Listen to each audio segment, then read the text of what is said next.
Vous m'interrogez sur les propos de M. Ban Ki-moon. Moi, je considère que les propos de M. Ban Ki-moon sont des propos totalement irresponsables, en violation totale non seulement du droit international, mais en violation totale de sa fonction et de sa mission. Je trouve que ça ne grandit pas sa fonction. J'aurais aimé qu'il s'excuse, qu'il retire ses propos. Il aurait pu dire qu'il s'était trompé, ça peut arriver. Il aurait pu dire que ses propos ont été mal interprétés et les rectifier. Et je veux vous dire que ça honore toujours quelqu'un. Et ça grandit quelqu'un quand il s'excuse, quand il reconnaît qu'il a fait une erreur. Il ne le fait pas. Je trouve que ça ne le grandit pas lui. Je pense que ça affaiblit la fonction. Ça nuit quand même, ça altère un peu aussi sa mission, mais ça ne le grandit pas lui. Alors il est en fin de mandat, mais vous me posiez la question de savoir est-ce que ça complique pas la situation. Moi je vais vous dire une chose.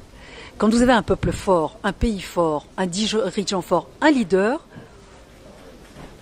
que tous ceux qui essayent de s'attaquer à l'unité et à l'intégrité territoriale du Maroc en seront toujours pour leurs frais. On a vu la mobilisation. D'ailleurs, M. Ban Ki-moon y a répondu, parce qu'il a dit qu'il a été blessé et heurté.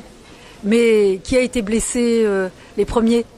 C'est peut-être pas lui. Alors s'il c'est d'une petite nature, il est temps effectivement qu'il s'en aille. Sinon il s'excuse, il en sortirait grandi. Donc moi je ne pense pas que ces propos compliquent la situation parce que personne n'est dupe.